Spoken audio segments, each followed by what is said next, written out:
మనం ఎవరిని ఆదరించాలి, ఎందుకు ఆదరించాలి, ఎవరిని ఎవరు ఆదరించాలి, దేనికి ఆదరించాలి? నేను ఈరోజు మిమ్మల్ని సూటిగా అడుగుతున్నా. ఎందుకు ఆదరించాలి, ఎవరిని ఎవరు ఆదరించాలి, దేనికోసం ఆదరించాలి? చెప్పండి. ఎవరిని ఎవరు ఆదరించాలి, ఎందుకు ఆదరించాలి? చెప్పండి. దేనికి ఆదరించాలి?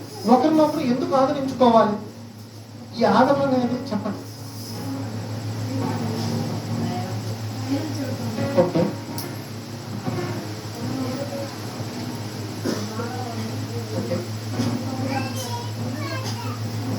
సంతోషం. దెస్సలోనిక సంఘానికి అపోస్తలుడైన పౌలు గారు రాస్తూ ధైర్యపరిచే మాటలు మాట్లాడుతుంటాడు.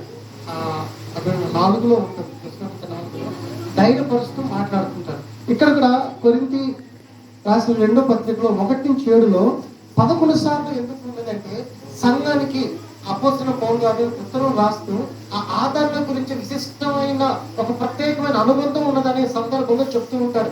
ఆదరించుకోవటం ఎంత విశిష్టత ఉంటుందో, ఆదరించుకున్నందువల్ల మనుషులు ఎలాగ సమాధానం పడతాయి, ఆదరించుకోవటం వల్ల ప్రేమ ఎలాగా మరి చిగురిస్తుంది, ఆదరించడం వల్ల కుటుంబానికి నెమ్మది ఎలాగ వస్తుంది, ఆదరించడం వల్ల కుటుంబానికి శక్తి ఎలాగ వస్తుంది, ఆదరించుకోవటం వల్ల కుటుంబంలో మళ్ళీ దైవభక్తి ఎలాగ ఉంటుంది అనేది అపోస్తలుడైన పౌలు గారు కొరింథీ సంఘానికి చెప్తూ మాట్లాడుతాడు. 11 సార్లు ఉంటుంది. ఆ కొత్త నిబంధన గ్రంథం అంతట్లో మనకి చాలా సార్లు ఈ ఆదరణ అనే మాట కనపడుతుంటది. కానీ ఈ 2 కొరింథీలో అపోస్తలుడైన పౌలు రాసిన దాంట్లో 1-7 11 సార్లు ఒక ప్రత్యేకంగా కనపడుతూ ఉంటుంది. మనం క్లియర్గా దాన్ని చదువుకుంటుంటే సమాధానం గురించి, శక్తి గురించి, కృపా సమాధానం గురించి, శ్రమ అంతట్లో ఆదరించు విస్తరించుచున్నదని ఒక మాట పడుతుంది. అంటే శ్రమలు వస్తుంటాయి, కష్టాలు వస్తుంటాయి, నష్టాలు జరుగుతుంటాయి. అయినప్పటికీ ఒక మనిషి ఇంకొక మనిషిని ఆదరించాలనే విషయంలో ఎంత స్పష్టంగా మాట్లాడుతున్నాడు అపోస్తలుడైన పౌలు గారు. క్లియర్గా మాట్లాడుతున్నాడు. ఒకరినొకరు ఆదరించుకోవాలి, ఒకరినొకరు ప్రోత్సహించుకోవాలి, ఒకరినొకరు బలాన్ని ఇచ్చుకోవాలి. ప్రార్థన పూర్వకంగా ఆత్మీయులకైతే ఈ మాట క్లియర్గా అర్థమవుతుంది. నిజమైన ఆత్మీయుల కంటే ఒక కష్టాల్లో ఉన్నప్పుడు పిలవకుండా వెళ్ళి ఆదరిస్తుంటారు. నష్టాల్లో ఉన్న ఒక విశ్వాసి బాధపడుతుంటే పిలవకుండా వెళ్ళి ఆదరిస్తూ ఉంటారు. కుటుంబాలు ఏదైనా అసమాధానంగా ఉంటే వాళ్ళు ఆదరించిన తర్వాత కుటుంబానికి చాలా సమాధానం వస్తూ ఉంటాయి. ఈ ఆదరించిన వల్ల ఆదరణ అంటే మామూలుగా మనం మాట్లాడుకునే మాటలతో ఉండదు. ఆదరించడం అంటే ఒక 2 మనసులో కలవాలి, పని వేసుకోవాలి. ఆదరణ ఇచ్చడం అంటే మన కన్నీటితో ఎవరైతే బాధపడుతున్నారో మనం ఆదరిస్తే వారికి ఎంత నెమ్మది కలుగుతుందో అపోస్తలుడైన పౌలు దాన్ని స్పష్టంగా సూటిగా మాట్లాడుతున్నాడు సంఘానికి.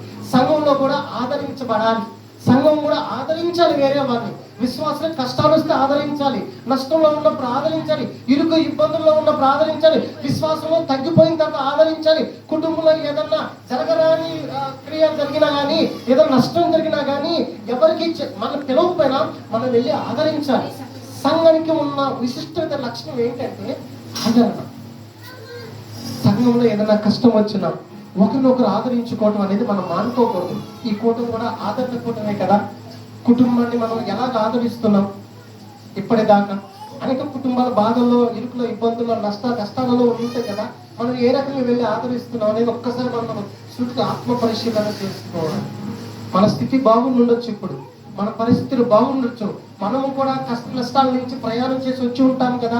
ఒకప్పుడు మనం కూడా ఆదరణ కొరకు మనం కోరుకొని ఉంటాం కదా, ఆదరణ కావాలని మనం అనుకుని ఉంటాం కదా. మనల్ని ఎవరైనా వచ్చి ఆదరిస్తే బాగుండే అనుకుంటారు కదా. మరి అలా ఆదరించకపోతే మనం దేవుని దూషిస్తూ ఉంటాం కదా. దేవా, నన్ను ఎవరు ఆదరించలేదేంటి ప్రభువా, నాతో ఎవరు మాట్లాడలేండి, నాకు సమాధానకరం మాట ఎవరు చెప్పలేదండి, నన్ను ఎందుకు ఆదరించలేదు? నేను భక్తి పరులానే కదా, భక్తి పరులనే కదా, నేను భక్తి పరులానే కదా, నేను అనేక సంవత్సరాల సంఘానికి వెళ్తున్నాను కదా, విశ్వాసంగా ఉంటున్నాను కదా, నా ఇంట్లో ఈ కార్యం జరిగింది కదా, నన్ను ఎవరు ఎందుకు వచ్చి ఆదరించలేదని మనం ఒక్కోసారి మనం అనుకుని ఉంటాం, బాధపడుతుంటాం. అందరూ ఆ సందర్భాల నుంచి ప్రయాణం చేసిన వారమే. మనల్ని ఆదరించలేదని మనం ఇంకొకరిని ఆదరించుకోకుండా ఉండకూడదు కదా. 11 సార్లు ఈ మాట మనకు కనపడుతుంటది. 11 సార్లు 1-7 వచనాల్లో మనం గమనిస్తే 11 సార్లు ఉంటుంది. మిగతా అన్ని సార్లు ఏ సువార్తల్లో కానీ, ఏ పత్రికల్లో కానీ ఈ ఆదరణ అనే మాట కనపడదు. 11 సార్లు కనపడదు. మనం క్లియర్గా చదువుకుంటుంటే శక్తిని, ఆదరణ అంట శక్తిని ఇస్తుందంట, ఆదరణ అంట ప్రోత్సహిస్తుందంట. ఆదరణ అంట అండగా నిలబడిద్దంట. ఆదరణ చూడండి 1-7 11 సార్లు ఉంటుంది. మరి ఎంత విశిష్టత కలిగిన ఆదరణ అది. ఆదరణ ఒకరినొకరు ఆదరించుకోవటం మనం మానుకోవద్దు. సమాజంగా కూడుకోవటం మానుకోవద్దని వాక్యంలో ఉన్నది కదా. ఆదరించుకోవటం కూడా మనం మానుకోకూడదు. ప్రేమించుకోవడం కూడా మనం మానుకోకుండా ఎట్లాగైతే ఉంటామో ఆదరణ అనేది చాలా ఇంపార్టెంట్ పదం అది. మనం ఎవరైనా ఆ క్రియారూపంగా చూపిస్తేనే మనం ఆ ఆనందాన్ని ఆదరించటంలో ఆనందం ఉంటుంది, ఆదరించటంలో సంతోషం కలుగుతుంది, ఆదరించటంలో నెమ్మది కలుగుతుంది, ఆదరించటంలో సమాధానం కలుగుతుంది. మరి ఈరోజు మనం ఎవరినెవరు ఆదరిస్తున్నాం? ఆదరణగా మనం ఆదరణ పరంగా మనం మాట్లాడుతున్నామా? ఆదరణకరమైన మాటలు మనం మాట్లాడతాం. మన నోట్లో ఉప్పు వేసిన మాట లేకపోయినప్పటికీ కూడా ఆదరించే మాటలు ఉండాలి. ఆదరణకరమైన ప్రవర్తన మనలో కనపడాలి. నీ విశ్వాస జీవితంలో కానీ, నీ క్రైస్తవ జీవితంలోని నువ్వు సంఘంలో నాటబడినప్పటికీ కూడా, సంఘంలో స్థిరమైన విశ్వాసం అయినప్పుడు కూడా నేను ఆదరించే స్వభావం లేకపోతే నీ భక్తంతో వేస్ట్, వృధా.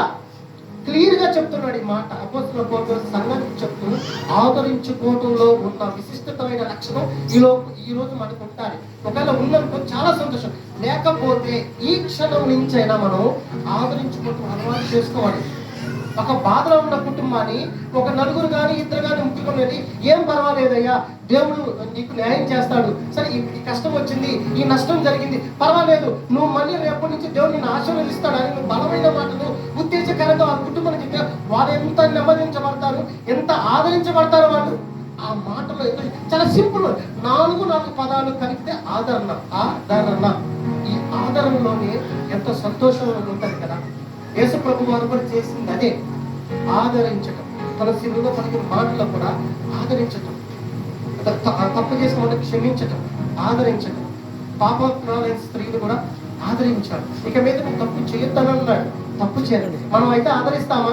ఎత్తి చూపుతాం. తప్పు చేసిన తప్పును మనం ఎత్తి చూపే విశ్వాసంలో మనం, మీరైనా నేనైనా ఎవరు ఏదో సందర్భంలో మనం చేసిన తప్పుని మనం ఎత్తి చూపించే విశ్వాసం, కానీ ఆదరించే విశ్వాస లక్షణం మనలో ఉన్నదా?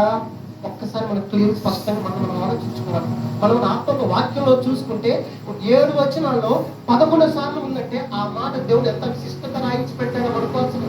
మరి ఈ లోకంలో సంఘంలో ఈరోజు ఆదరణ కరువు అవుతుంది. ఏదైనా చిన్న తప్పు జరిగిన సంఘంలో ఏదైనా ఇష్యూ వస్తేనే ఇంకా దానికి అప్పు చేయడం కాదు, ఆదరించాలి.